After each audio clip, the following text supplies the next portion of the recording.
Nós terminamos o versículo 6, falta apenas eu mencionar alguns outros textos relacionados a ele, ao tema do versículo 6, e aí nós hoje concluiremos a metade do versículo 7. Tá, então, está aí o texto, que diz assim: nisso exultais, embora no presente, por breve tempo, se necessário, sejais contristados por várias provações, para que, uma vez confirmado o valor da vossa fé, muito mais preciosa do que o ouro perecível, mesmo apurado por fogo, redunde em louvor, glória e honra na revelação de Jesus Cristo, a quem não havendo visto a mais, no qual, não vendo agora, mas crendo, exultais com alegria indizível e cheia de glória, obtendo o fim da vossa fé, a salvação da vossa alma. Então, se os irmãos se recordarem, nós falamos que os versículos 6 a 9 podem ser divididos em duas partes, dois blocos.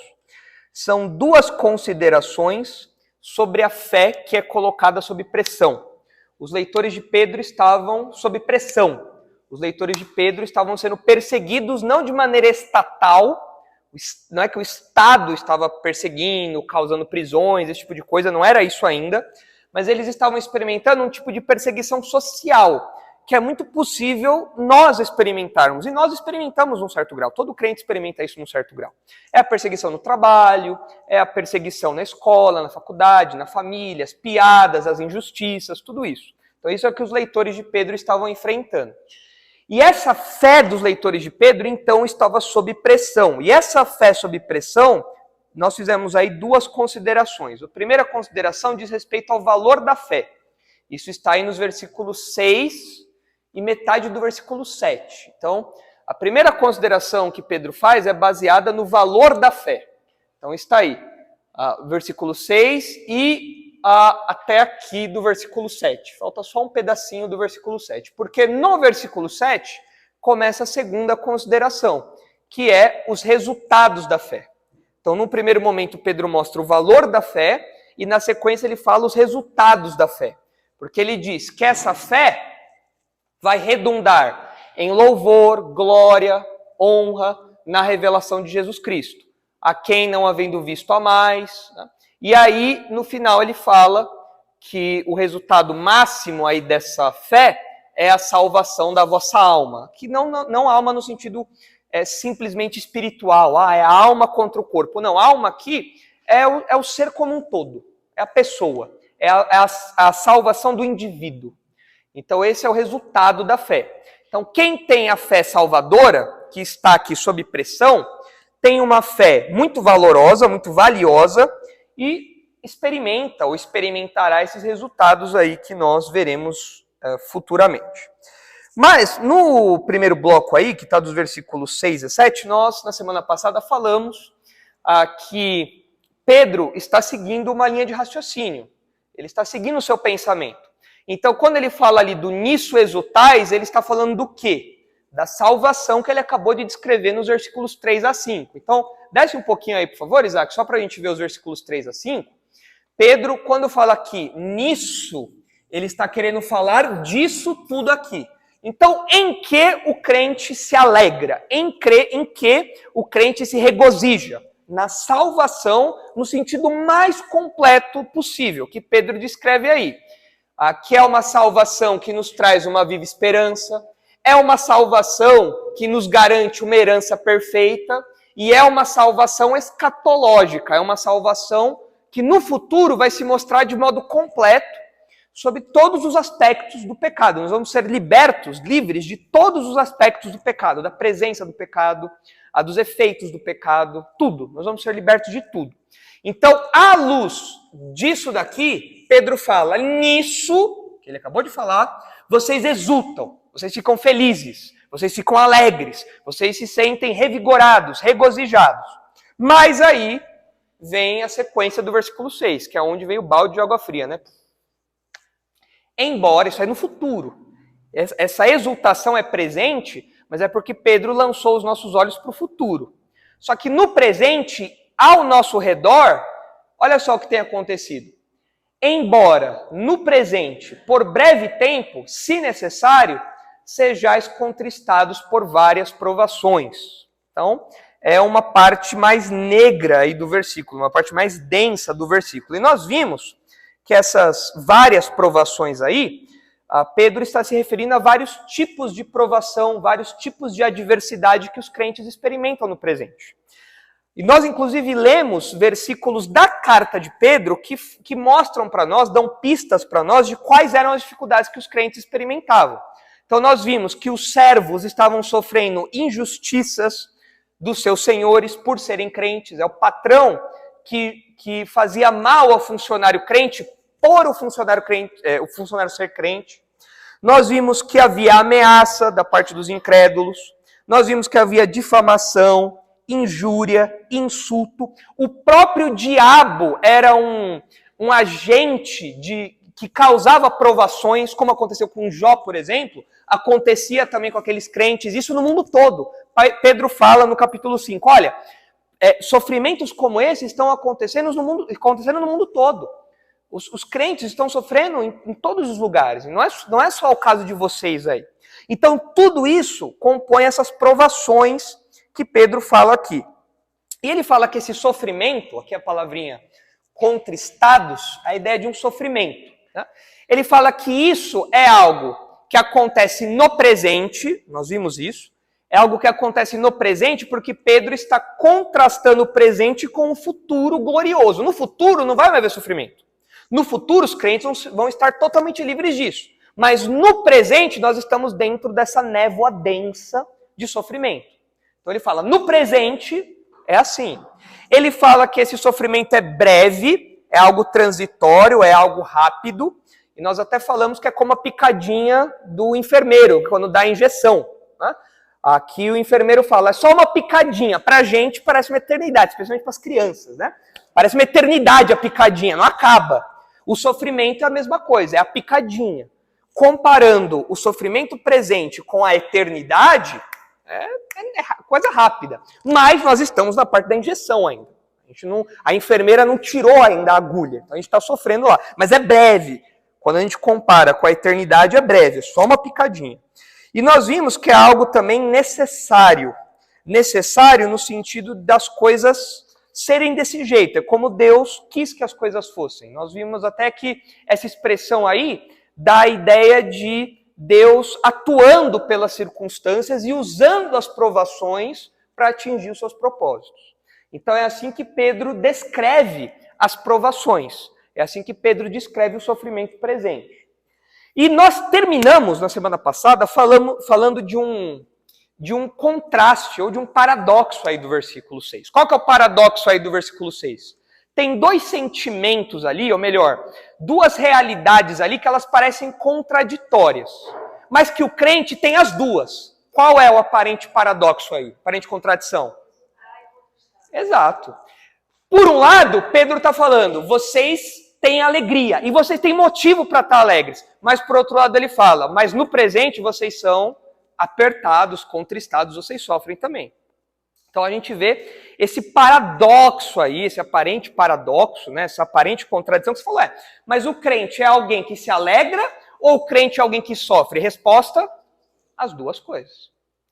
E por que é importante a gente manter esse equilíbrio em mente? Porque é assim, a Bíblia tem ordens, ela não dá apenas motivo para nós nos alegrarmos, a Bíblia também dá ordens para que o crente se alegre. Por exemplo, Filipenses fala, alegrai-vos no Senhor, novamente digo, alegrai-vos. Então existe um imperativo para o crente não viver cabisbaixo, não viver choroso, não viver prostrado. E o fundamento dessa alegria é as promessas de Deus, as garantias da nossa salvação, tudo isso que Pedro acabou de falar aí. Só que às vezes as pessoas pensam que essa alegria que nós temos é uma alegria meio de bobo alegre. Acho que aquele brinquedo é João Bobo, não é? Que você dava soco, ele deitava e voltava para você e ele estava sempre sorrindo. Né? Eu tinha um João Bobo. Eu treinava boxe no meu João Bobo. Vocês veem que eu sou muito forte por causa disso, né?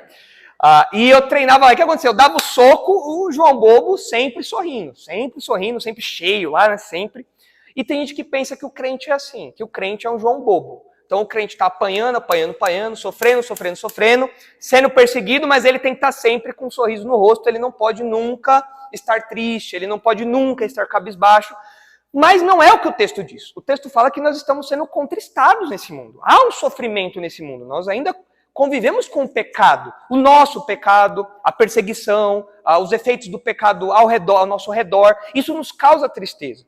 Então, como é que a gente mantém esse equilíbrio entre a alegria, que tem que ser real? O crente não pode ser alguém batizado no suco de limão. O crente não pode ser alguém sempre cabisbaixo, sempre, ó céus, ó vida, ó azar. Tinha um gatinho dos desenhos que era assim, não era? O Hart, é isso, o Hart, né? Sempre, ó céus, ó vida, ó azar. O crente não pode ser assim. Aí você falou, mas o mundo é difícil, mas tem um equilíbrio. O crente é alguém alegre, verdadeiramente alegre, mas o crente não é um João bobo. O crente sabe da realidade difícil do nosso mundo e das perseguições que advêm dos incrédulos, né? Então, a gente tem que manter esse equilíbrio. Como? É a gente olhar para o futuro, que é o que Pedro fala, que é o motivo da nossa exultação, mas nós lembrarmos que nós ainda não estamos lá, nós estamos no presente. Então, como é esse equilíbrio cristão? É o sorriso molhado de lágrimas. Já aconteceu de você estar conversando com alguém que está chorando e você conta uma piadinha para a pessoa e a pessoa dá uma risada, mas ela continua chorando? É isso. O crente tem essa disposição. É um sorriso real, mas é um sorriso molhado de lágrimas. Porque o sofrimento continua ainda. Eu ainda estou sofrendo. É difícil para mim ainda. Mas não é um sorriso real. As lágrimas são reais também. Qual dos dois é mais real? Os dois são reais. Alguns momentos nós sorrimos mais. Outros momentos nós choramos mais. Mas o crente é alguém que tem as duas coisas. Ele sorri e ele também chora. É o sorriso molhado pelas lágrimas. E esse mix de sentimento faz com que a gente não seja pessimista. Deus me abandonou. Não tem jeito. Tá tudo largado. Deus perdeu o controle. E também nos impede de ir para o outro extremo, que é o iludido. É a pessoa que tem uma alegria artificial. É a pessoa que se força a ser alegre, mas é um sorriso forçado. Não é fruto de uma convicção natural dela. É uma coisa artificial. O crente não é assim. O crente não tem essa coisa forçada.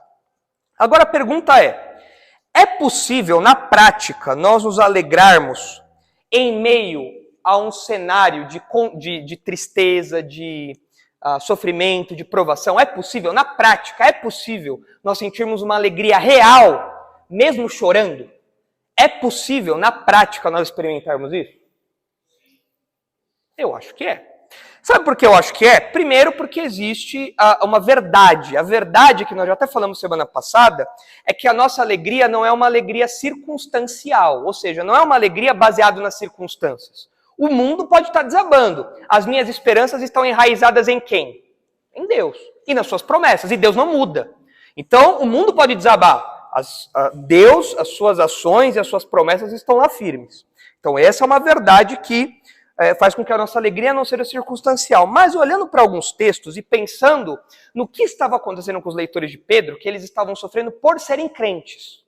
Olhando para isso, nós vemos que é possível, e a Bíblia diz que nós devemos nos alegrar em meio às dificuldades e provações por serem crentes. Mais de uma vez a Bíblia fala isso. Quer ver? Olha só, começando aí por um texto do Antigo Testamento, Abacuque 3, finalzinho de Abacuque. Abacuque 3,17. É possível nós nos alegrarmos mesmo em meio às turbulências da vida? Sim, é possível. E olha só o que diz Abacuque. Abacuque é um livro que pouca gente lê, né? Mas é um livro bonito. Abacuque é um livro bonito. Abacuque apresenta suas questões para Deus.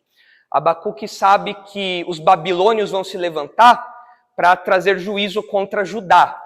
E a Babilônia era uma nação pagã, a Babilônia era uma nação terrível. E o Abacuque sabe disso. E ele apresenta suas questões para Deus. Em determinado momento ele fala, o que eu vou fazer agora é sentar e esperar Deus me responder. E Deus responde. E aí no final de Abacuque, olha só o que ele diz, é muito bonito isso. Acho que tem até uma música, um daqueles cânticos, versículos musicalizados, aqui é esse versículo aí, olha só.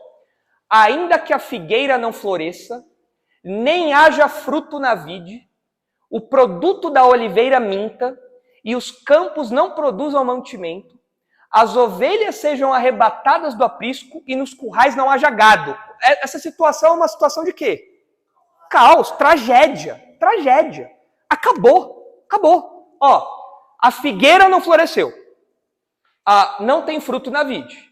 A oliveira mentiu. Ela não deu o que deveria dar. Os campos não têm mantimento. As ovelhas não estão mais no aprisco. Uma sociedade agropastoril, lascou, não tem mais nada. Nos currais não tem gado. Já era. Tudo. Abacuque olha para o futuro e ele vê que os babilônios vão se levantar, Deus vai trazer juízo e a situação é caótica. Mas olha o versículo 18. Todavia, eu me alegro no Senhor e exulto no Deus da minha salvação. Abacuque. Você tá desregulado, você tá tomando tarja preta, é por isso que você tá feliz, é por isso que você tá alegre. Não, por quê? Ele se alegra e se exulta no Deus da salvação dele. As promessas de Deus. Olha só o 19. O Senhor Deus é a minha fortaleza e faz os meus pés como os da corça e me faz andar altaneiramente. Aqui são aqueles animais que andam nos penhascos, né? Então eles têm o casco forte, eles conseguem andar ali em lugares difíceis. Então ele está falando que Deus fortalece ele ao ponto dele conseguir passar por todas essas dificuldades aqui. Deus é a fortaleza dele. O campo pode estar deserto, pode não ter nada. Abacuque olha e fala, o mesmo Deus que protegeu o povo lá atrás, o mesmo Deus que está levantando os babilônios, o mesmo Deus que fez tudo isso, ele também prometeu cuidar do seu povo. Eu vou descansar nele. E eu me alegro verdadeiramente nele. É um desafio para a gente, né? Falar como Abacuque.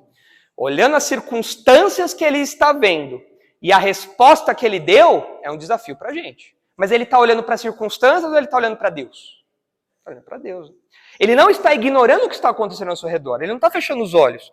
Mas ele sabe que acima das circunstâncias está o próprio Deus. Então por isso ele descansa em Deus.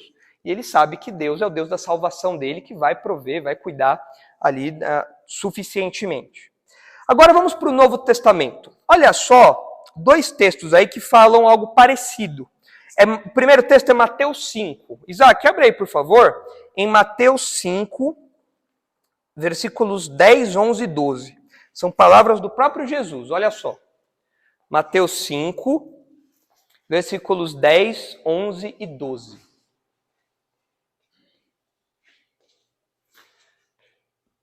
Olha só. Bem-aventurados os perseguidos por causa da justiça, porque deles é o reino dos céus. Vocês devem se lembrar que a bem-aventurança não é apenas um estado de felicidade, é uma aprovação, é a definição que o próprio Deus dá de alguém bem-sucedido. Isso é ser bem-aventurado. É você contar com o favor de Deus. Isso é ser bem-aventurado. É você ser aprovado por Deus. Isso é ser bem-aventurado. Então, bem-aventurados perseguidos por causa da justiça, porque deles é o reino dos céus. Bem-aventurados sois quando por minha causa vos injuriarem e vos perseguirem, e mentindo disserem todo o mal contra vós. É o que estava acontecendo com os leitores de Pedro aqui. E Jesus fala que quem passa por isso, por ser crente, é alguém bem-aventurado. É alguém bem-sucedido. Você fala, não, Jesus, é o contrário. É alguém fracassado. Jesus fala, não, mude os seus valores. Inverta. Coloque no lugar certo as coisas. Para mim, que sou Deus, ser bem-aventurado, ser bem-sucedido, ser abençoado, é padecer pelo meu nome. Porque você está sendo perseguido por causa de mim. Isso é ser verdadeiramente feliz. E olha como ele conclui no 12.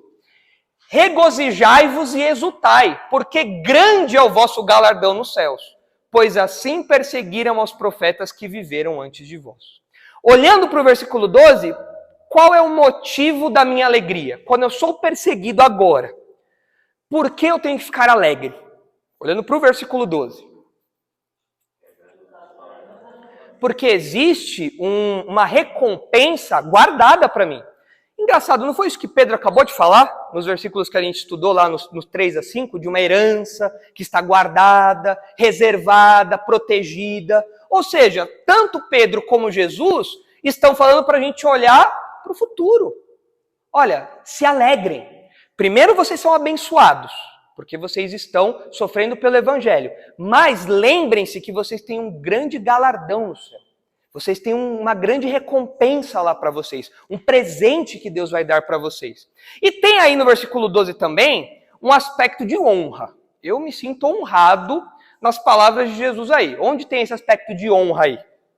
No versículo 12. Ser perseguido hoje me traz um pouco de honra. Por quê? Os profetas. Todo servo de Deus ao longo da história sofreu. Não pensem que vocês serão diferentes. Os profetas que vieram antes de vocês também foram perseguidos. É o que a gente está vendo no livro dos reis, nas EBDs. Perseguidos. Elias, Eliseu foram perseguidos. Então quer dizer que ao longo da história, os servos de Deus que são fiéis, eles são perseguidos. Se eu estou sendo perseguido por ser crente, quem está do meu lado? Daniel, Elias, Eliseu. É uma turma boa para você estar do lado, né? É uma turma boa, né? Fala, opa, estou cercado de pessoas tementes a Deus aqui. Legal. Agora, olha, Hebreus 10. Aqui Jesus fala isso, Pedro concorda com isso, e Hebreus 10 também. Olha só Hebreus 10, versículo 32, 33 e 34. Olha só. Hebreus 10, 32 a 34. Olha. Lembrai-vos, porém, dos dias anteriores, em que, depois de iluminados, sustentastes grande luta e sofrimentos. O autor de Hebreus, como vocês já sabem, ele está lutando contra a apostasia. Ele está falando para os crentes permanecerem firmes. E agora, para encorajar os crentes, ele faz os crentes lembrarem do passado deles, logo que eles se converteram. Ele fala: nos dias anteriores, quando depois de iluminados, vocês sustentaram grande luta e sofrimentos, ora expostos como em espetáculo, algum tipo de humilhação pública, né? Expostos como em espetáculo, tanto de opróbrio quanto de tribulações, ora tornando-vos coparticipantes com aqueles que desse modo foram tratados, ou seja, participando junto com aqueles que estavam sendo humilhados. Eles não abandonavam, vou sofrer junto com você aqui. E olha agora o 34. Porque não somente vos compadeceste dos encarcerados, aqui é claro, não é se compadecer do Lula, não é se compadecer do bandidão preso, né? É se compadecer dos encarcerados pela fé, dos encarcerados porque eram crentes, né? Não somente vos compadeceste dos encarcerados, como também aceitastes com... E o que o pessoal aceitou com alegria?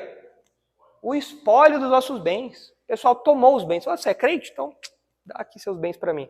E o crente falava, você quer? Tá bom. Tó. Com um sorrisão na cara. Você fala, não, isso não aconteceu. Aconteceu. Os crentes hebreus fizeram isso. Vocês aceitaram com alegria o espólio dos nossos bens. Baseados em quê? Tendo ciência de possuirdes vós mesmos patrimônio superior e durável. É a mesma ênfase de Pedro. Olha, lembrem-se do futuro. Vocês têm uma herança guardada. Tudo isso daqui é transitório. Congelou sua poupança? Você é crente, então sua poupança está congelada. Tá bom, meu amigo, eu tenho ruas de ouro na minha herança. Isso daí, para mim, não é nada. É o Eike Batista perder R$10. Isso aí, para mim... É que agora ele tá pobre, né? Agora faz falta. Agora R$10 para ele faz falta, né? Tem que pegar outro exemplo. Quem é milionário aí? Sei lá, o Elon Musk. É dinheiro de troco pro Elon Musk. Fala, a gente vai pegar seu carro zero porque você é crente. Olha, pode levar. Quer levar outro? Leva também. Isso aí para mim, ó. Pode pegar essa Ferrari. Isso aí para mim é dinheiro de troco, é dinheiro de bala. A minha herança, você não pode encostar nela. Porque eu tenho um patrimônio superior e durável. Então é o mesmo motivo. A base para a alegria é a consciência desse galardão, dessa herança, que era a mesma coisa que Pedro fez lá com os leitores dele em 1 Pedro. Outro texto aí, Atos 5:40. Como que o crente, baseado em que o crente se alegra em meio aos sofrimentos? Olha só Atos 5:40, o que diz aí. Atos 5, versículo 40, olha só. Chamando os apóstolos, açoitaram-nos e ordenando-lhes que não falassem em nome de Jesus, os soltaram. E eles se retiraram do sinédrio, regozijando-se por terem sido considerados dignos de sofrer afrontas por esse nome. Os apóstolos apanharam, foram presos, apanharam, e ao invés de sair chorosos, qual foi a reação deles? Alegria. Aê! Boa, Pedrão, isso aí, cara, vamos lá! Aí, agora sim! Estamos sofrendo por Jesus, é isso aí! Agora, crente hoje em dia, chega na escola, ele é cristofóbico, ele não gosta. Me poupe, né? Falta uma perspectiva correta do sofrimento, como os apóstolos tinham. Sofrer por Jesus é uma honra, é um privilégio.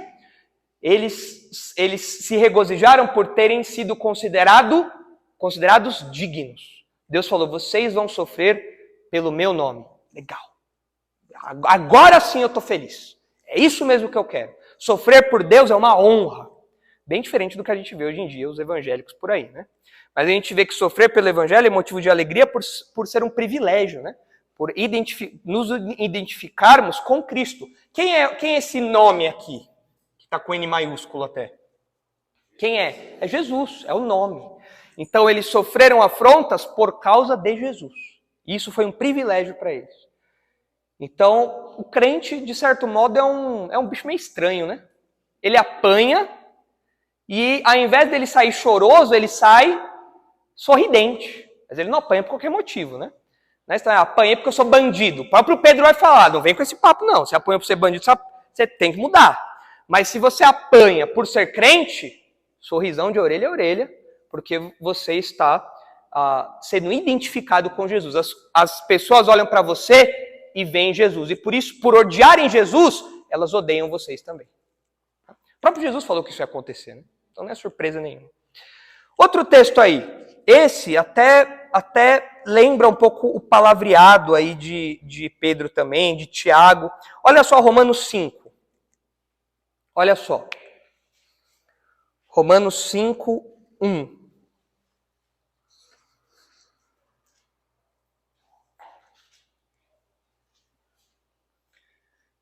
Olha o que Paulo diz aí.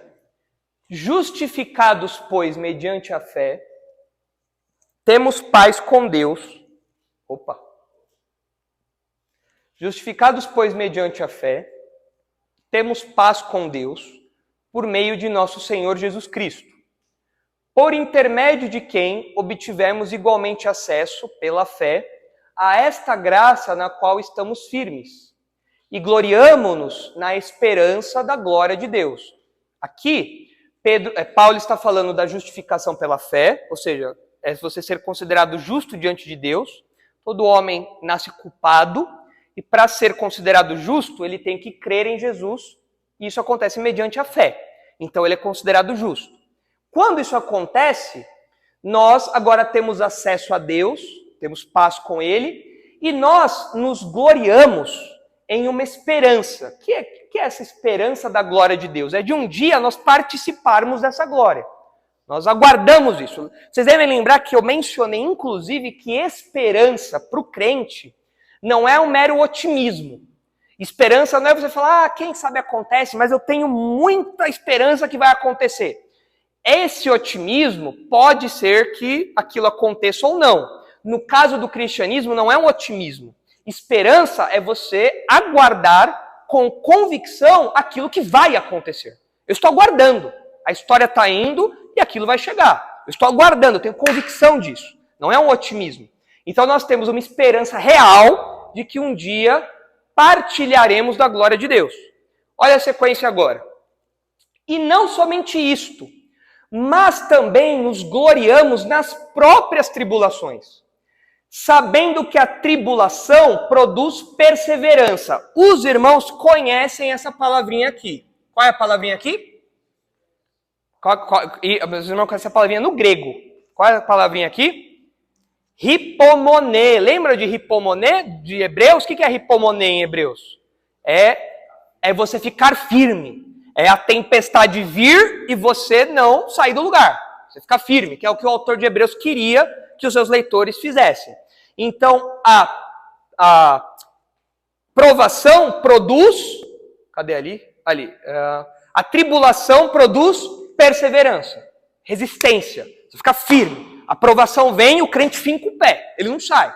Ele fica ali, pode vir o vento, pode vir o que for, ele está ali firme. Então, a provação produz perseverança. Tribulação produz perseverança. E a perseverança... Cadê ali? 4. E a perseverança produz experiência. Essa palavra experiência, ela é um pouco estranha. Tem alguma outra tradução aí? Caráter aprovado é uma tradução melhor. Porque a palavrinha que aparece aqui para experiência é a palavrinha, a palavrinha que aparece também em Pedro, que é a palavrinha dokimé, que é a ideia de uma aprovação. É um teste que é feito para validar, para atestar, para confirmar o valor de algo. Então, o que Paulo está falando aqui é o seguinte, a perseverança, a tribulação produz perseverança, resistência. A perseverança produz aprovação. Por isso que a NVI colocou como caráter aprovado. E a experiência, ou esse caráter aprovado, por sua vez, produz o quê? Esperança. Que esperança é essa? Que esperança é essa? Exato, ele acabou de falar. Que esperança é essa aqui, Da glória de Deus. Então, olha só, desce aí, Isaac, mais um pouquinho. Ora, a esperança não confunde. Confundir aqui não é você ficar perdido. Tô meio zureta, não. Confundir aqui é a esperança não falhar. É a esperança não decepcionar. É a esperança não desapontar. Então, olha só. Olha a cadeia de ações aqui. O crente é colocado na tribulação. O crente está lá e vem a tribulação. Durante a tribulação, o crente finca o pé. Ele resiste. Isso faz com que a fé dele se torne mais robusta, seja separada das impurezas e o crente saia disso mais forte. E quando ele sai disso mais forte, o que se torna mais forte também? A sua esperança. Ou seja, quando o crente passa pela tribulação, a esperança, a expectativa, a convicção de que um dia ele vai participar da glória de Deus é fortalecida. Ele sai mais convicto disso. É muito diferente do que as pessoas pensam sobre convicção, sobre provação, perdão. Geralmente as pessoas pensam que a provação faz com que o crente fique mais fraco. Porque muita gente fala assim, pastor, eu era um crente muito firme, mas aí veio uma dificuldade na minha vida e aí eu desmoronei, aí não teve jeito, aí eu falhei, eu desanimei. Olha, o crente saudável, ele tem é o oposto que acontece. A provação, quando ele passa por tudo aquilo, ele tem uma esperança fortalecida, ele tem uma fé mais robusta, ele tem uma fé que é mais firme. E aí o versículo 5 termina falando, porque o amor de Deus é derramado em nosso coração pelo Espírito Santo que nos foi outorgado. Ao final desse processo todo aqui, ou junto com esse processo todo aqui, nós temos ainda um fortalecimento, uma convicção individual, que é dada pela habitação do Espírito Santo. Eu sei que Deus me ama, mesmo eu passando por tudo isso daqui, eu sei que Deus me ama e eu posso descansar que eu vou participar da sua glória porque o próprio Deus faz morada em mim. E isso é prova do amor dele na minha vida. Ele está trabalhando na minha vida. Ele não me abandonou. Ele está trabalhando em mim. Isso é prova do amor dele, que ele não me abandonou e que todo esse processo aqui mostra que um dia eu vou partilhar da glória dele. Então você vê aí que o motivo de Paulo se regozijar nas tribulações, como ele fala aí, nos gloriamos nas próprias tribulações, é porque a tribulação trabalha no caráter do crente, na fé do crente, vai lapidando o crente. A provação não faz com que a fé do crente deixe de existir. A provação faz com que a fé verdadeira se robusteça, fique mais forte, passando por todo esse processo aí. Então é motivo de alegria. Isso daí, apesar de ninguém gostar de passar por provação, é motivo de alegria, né? E é o que Tiago fala. Olha aí esse texto aí, Tiago 1, 2. Olha só o que Tiago fala no comecinho lá de Tiago. Olha só o que ele diz a respeito disso também. É uma linguagem muito parecida com a de Paulo. Olha só. Meus irmãos, tende por motivo de toda alegria ao passardes por várias provações. Fala, ô Tiago, você também tá nessa?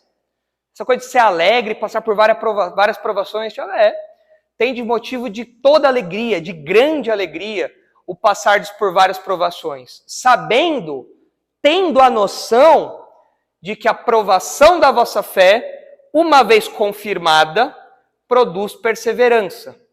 Ora, a perseverança deve ter ação completa, para que sejais perfeitos e íntegros, em nada deficientes. Aqui Tiago está falando que a aprovação da nossa fé nos faz pessoas mais maduras. O crente que tem a sua fé provada, ele sai dessa provação, dessa tribulação, ele sai mais amadurecido. Então o que acontece? Eu passo por uma provação financeira. Eu saio mais amadurecido, por exemplo, lembrando que as coisas daqui são transitórias e que meu sustento vem de Deus. Ele que põe comida na minha mesa. Ele que decide isso. Isso faz com que eu amadureça. Às vezes acontece alguma frustração, alguma chateação, alguma tribulação envolvendo outra pessoa. Eu amadureço. Opa, eu não vou confiar, eu não vou depositar toda a minha esperança em uma outra pessoa. Eu vou depositar a minha esperança em Deus. As pessoas podem me chatear, podem me frustrar, tudo isso daí.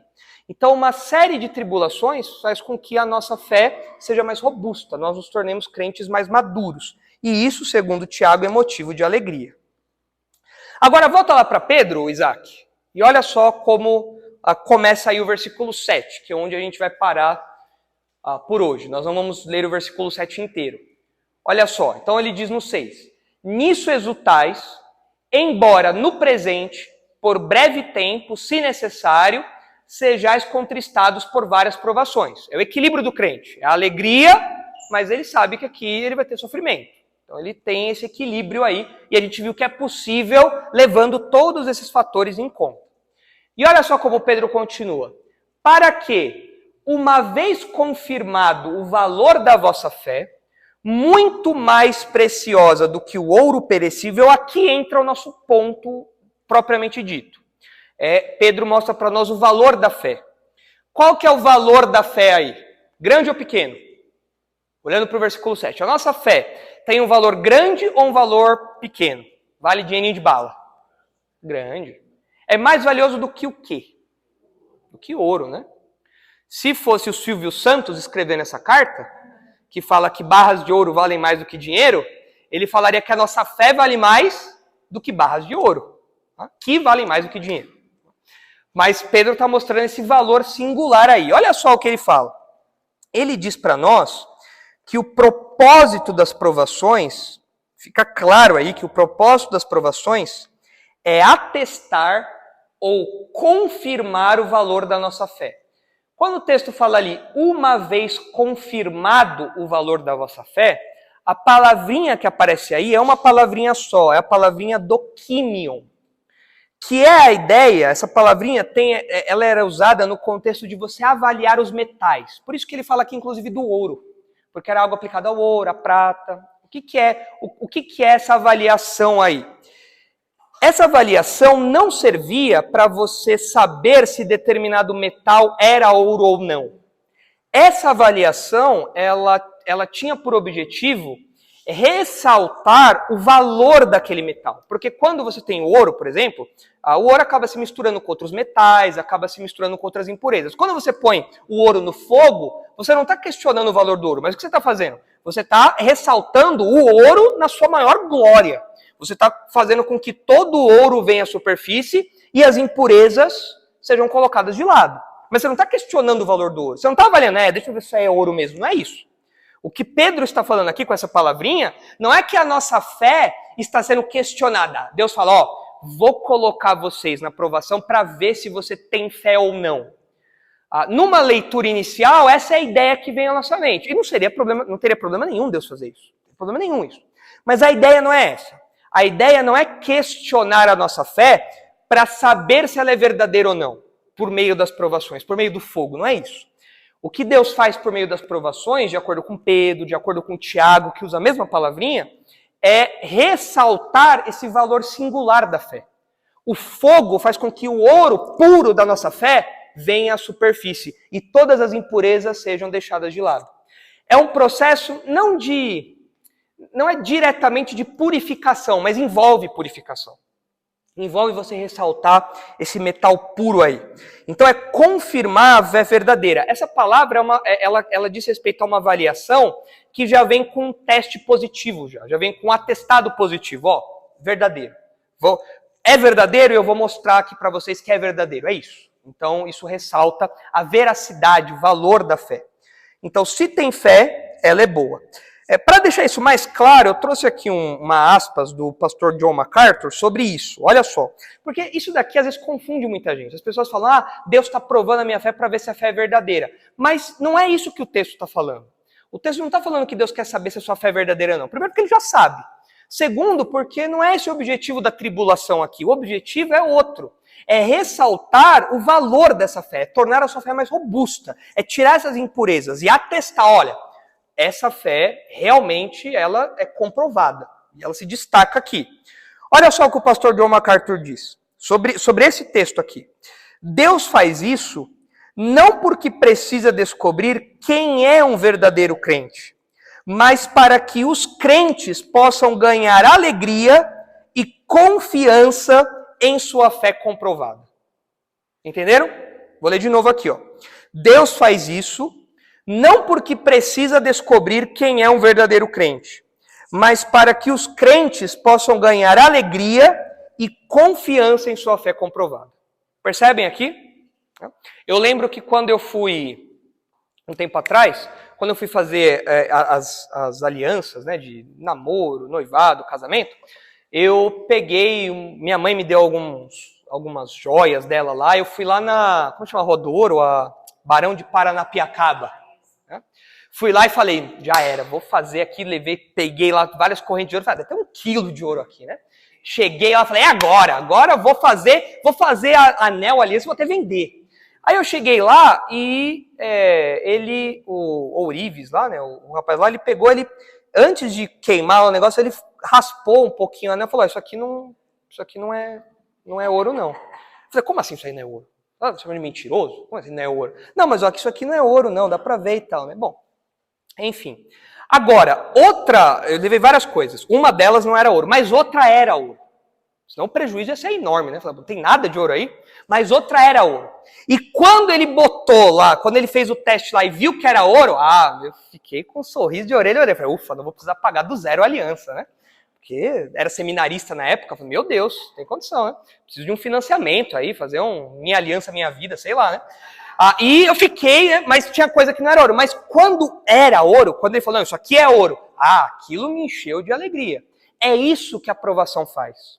Não é mostrar o que é ouro e o que não é, mas essa segunda parte da minha ilustração é que quando nós vemos que é ouro mesmo, isso nos enche de alegria. Que legal! A minha fé é valiosa. A minha fé não é uma fé passageira. A minha fé não é uma fé de latão. A minha fé não é uma fé de qualquer coisa aí. A minha fé é uma fé preciosa. E as tribulações ressaltaram isso. As provações colocaram isso em evidência. O fogo fez com que isso se ressaltasse, com que isso se destacasse. Então, o que Pedro quer causar aqui nos leitores é isso. É esse sentimento de convicção. Vocês estão sendo provados? Não desanimem. Isso só está colocando em evidência que a fé de vocês é preciosa, que a fé de vocês é valiosa. E ela é mais preciosa, muito mais preciosa do que o ouro perecível. Você fala, nossa, mas o ouro é perecível? Pois é. Pedro vai falar em 2 Pedro, a gente não vai ler, mas Pedro vai falar em 2 Pedro que tudo isso daqui um dia vai ser desfeito. Toda a criação vai ser desfeita, inclusive o ouro, a prata, tudo. Hoje, tirando os bitcoins, né, eu acho que o que a gente tem de mais precioso no mercado aí é o ouro. Você tem um negócio de ouro, é uma coisa muito valiosa. Mas Pedro fala que isso é perecível, isso perde o seu valor, isso passa. E Pedro fala que a nossa fé, diferente do ouro, ela não é perecível. E por que ela é mais valiosa? Isaac, desce aí, por favor, para o versículo 18. Por que a nossa fé é mais preciosa do que o ouro? Olha aí para os versículos 18 e 19 e responda. A nossa fé é mais preciosa do que o ouro e a prata porque ela está fundamentada em quê? Olha só. Sabendo que não foi mediante coisas corruptíveis, como prata ou ouro, que fostes resgatados do vosso fútil procedimento que vossos pais vos legaram, mas pelo precioso sangue, como de cordeiro sem defeito e sem mácula, o sangue de Cristo. Aqui, quando fala do sangue de Cristo, é claro que Jesus, quando sangrava, não sangrava folhas de ouro, né?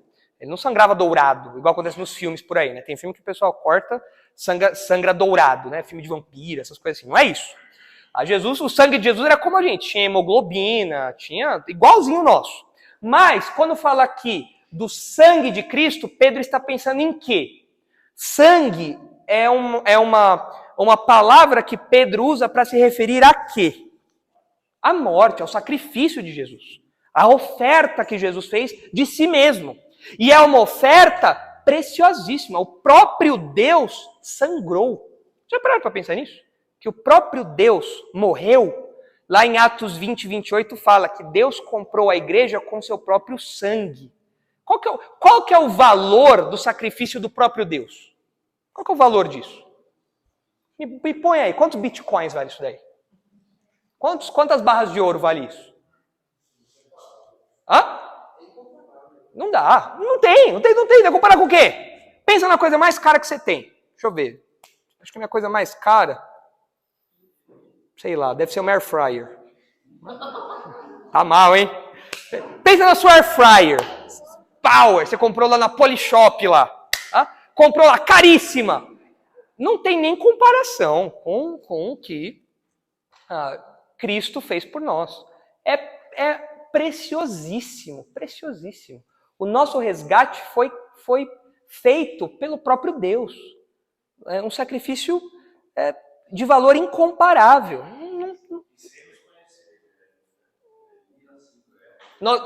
Antes mesmo de nós nascermos, porque o texto fala que isso foi decidido, fala que ele foi conhecido antes da fundação do mundo. E a gente vê então que a nossa fé tem esse valor, não porque nós somos muito bons, ou porque a gente é muito crente, mas é porque a nossa fé está fundamentada no sacrifício de Jesus. E por conta disso, é uma fé de valor inestimável. É por isso que a fé é um presente de Deus. A gente conseguiria alcançar isso daqui sozinho? Não tem como. É um presente de Deus. É algo que Deus dá do começo ao fim para nós. Porque é baseado nesse valor inestimável aí da obra dele, né? Enfim, e isso nos lembra da grandeza eterna da nossa salvação. Pedro falou disso, né? De uma herança incorruptível, tudo mais. Então a nossa fé tem esse valor singular porque está fundamentada no sangue de Jesus e porque por meio da fé nós obtemos promessas grandiosíssimas, promessas eternas, uma herança perfeita. E aí o texto termina, o versículo 7 termina aí nesse primeiro ponto, volta lá por favor, Isaac, falando que é uma fé muito mais preciosa do que o ouro, mesmo apurado por fogo. Mais à frente, não precisam abrir aí, mas mais para frente, lá em 1 Pedro 4, Pedro fala que o fogo, ele associa o fogo à tribulação, à provação, às dificuldades, às perseguições. Então aqui, quando fala ali de apurado por fogo, a gente entende que Pedro está falando do contexto do ourives, daquela ideia de provar o metal, mas fogo tem a ver com tribulações. Então o que a gente vê aqui é que assim como o fogo separa as impurezas do ouro, as tribulações separam também a fé verdadeira daquilo que é meramente superficial, daquilo que é incompatível com o caráter cristão. Então aí nós concluímos o primeiro ponto, que fala do valor da fé. Está aí. Nisso exultais, embora no presente, por breve tempo, se necessário, sejais contristados por várias provações, para que, uma vez confirmado o valor da vossa fé, ou seja, ressaltado o valor da fé de vocês, muito mais preciosa do que o ouro perecível, mesmo apurado por fogo, e aí a gente para, porque entra o segundo ponto, que são os resultados dessa fé. Mas isso a gente vai ver em outra ocasião. Então, quando Pedro fala do valor dessa fé aí, ele destaca isso porque aqueles crentes estavam sendo perseguidos e desprezados por serem crentes. Para os incrédulos, a fé cristã é algo valioso ou algo desprezível? Desprezível. Você fala que você é crente para as pessoas, que você sustenta a fé cristã, quais são as reações das pessoas? Parece que tem lepra, dá risadinha, né? Esse aí, ó, acho que Jesus vai voltar. Exato, exato. Né? Incrédulo é sempre desesperado, ele não tem raízes, né? Mas, geralmente, o que nós experimentamos da parte dos incrédulos é piada. A fé cristã é motivo de zombaria. A fé cristã é motivo de desprezo. Ó, esse povo aí que acredita no livro de... povo atrasado, ultrapassado, acredita no livro de 2000 anos. Olha que povo, olha que povinho, olha a cabecinha deles. Olha como eles são retrógrados. É o desprezo. Os leitores de Pedro estavam experimentando isso. Por que vocês acham, então, que Pedro fez questão de falar que a fé cristã não é motivo de desprezo, mas motivo de alegria? Porque é algo muito valioso. Por quê? Por que Pedro faz questão de mencionar isso? Olha, vocês têm uma fé valiosa. Por quê? Porque, olha só, já aconteceu, não sei se vocês quando eram crianças acontecia isso, eu já vi criança fazer isso. A criança ganha um presente, aí ela chega na escola, aí os amigos começam a zombar do presente. O que a criança faz quando chega em casa? Com presente. Ela vai chorar, mas o que ela faz com presente? Não quero mais. É porque todo mundo zombou do meu presente. Eu ganhei um tênis novo, cheguei na escola todo feliz. Aí vem os coleguinhas lá, olha esse tênis aqui feio, não sei o que lá e tal. O que a criança faz quando chega em casa? É falso. Não quero saber disso daqui mais. Joga fora e não quer mais saber disso. Por quê? Se o mundo fala que algo é desprezível, se os amiguinhos falam que algo é desprezível, existe um perigo de nós também desprezarmos aquilo. Mas Pedro quer assegurar para os seus leitores que não pode ser assim com a fé cristã. A fé cristã, ainda que os incrédulos desprezem, zombem, façam piadas, falem que não tem dignidade nenhuma nisso, Pedro fala, negativo. A fé de vocês, a fé cristã, tem um valor imensurável, porque é fundamentada no próprio sacrifício de Jesus. Então, se mantenham firmes aí. Vai estar difícil, vai ter perseguição, vai ter tribulação, mas ao invés de vocês ficarem depressivos, tristes e tudo mais, estejam encorajados, porque a fé de vocês é muito preciosa. Eles não sabem disso. Eles não sabem. Eles estão zombando da realeza. Eles estão zombando daquilo que tem um valor que eles nem imaginam. Mas não se enganem pela zombaria deles. Se mantenham firmes aí, sejam encorajados. É o que a gente precisa hoje também, né? A gente precisa disso também. Às vezes a gente olha assim e fala, poxa, eu recebo zombaria em casa, na família, nos amigos, todo mundo fala que eu estou perdendo meu tempo, que ser cristão é uma coisa boba, uma coisa besta. Será que é mesmo? Será que é algo que está fazendo eu perder a minha alegria? O que a gente tem que lembrar? A fé de vocês é uma fé imensurável, de valor imensurável. Não deixe as tribulações enganarem você.